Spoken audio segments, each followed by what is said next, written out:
I made it clear that if they go into Rafah, they haven't gone into Rafah yet. If they go into Rafah, I'm not supplying the weapons that have been used historically to deal with Rafah, to deal with the cities, to deal with that problem.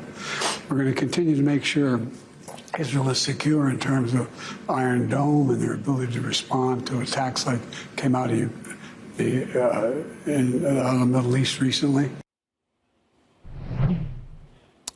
Okay, for more on this, I'm joined by Bloomberg's Dana Khraiche in Dubai. Dana, what does the US president's comment then, the statement, pretty forceful, what does it mean in terms of US support for Israel during the war? Is this a pivot moment in terms of that support?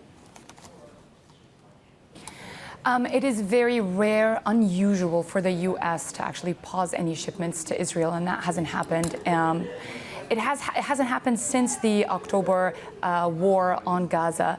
This is the U.S. for the first time in this war using its leverage against Israel and pausing this shipment. We saw yesterday confirmation of that, and we also saw the U.S. later saying it would review and may review near-term agreements for weapons if Israel goes ahead with a full offensive on Rafah. Now, they chose specific arms, which is this 2,000-pound bomb that has been criticized by humanitarian agencies for its use in the Gaza war, saying that it causes too much collateral damage.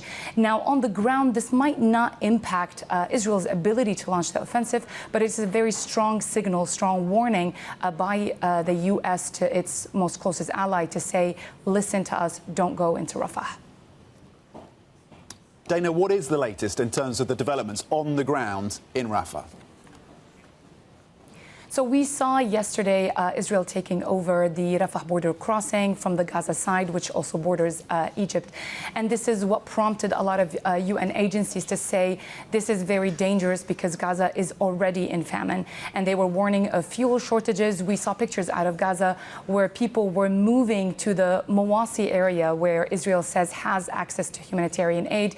And we also saw people setting up their own makeshift tents in Khan Yunis among the ruins in Gaza. So the situation still is very dire in terms of humanitarian aid coming in, despite the fact that Israel said it reopened the Kerem Shalom and more aid is coming in. But yet again, this is also the U.S. saying, or this is again the U.S. and UN agencies saying Israel needs to do more to allow more humanitarian aid to come into Gaza.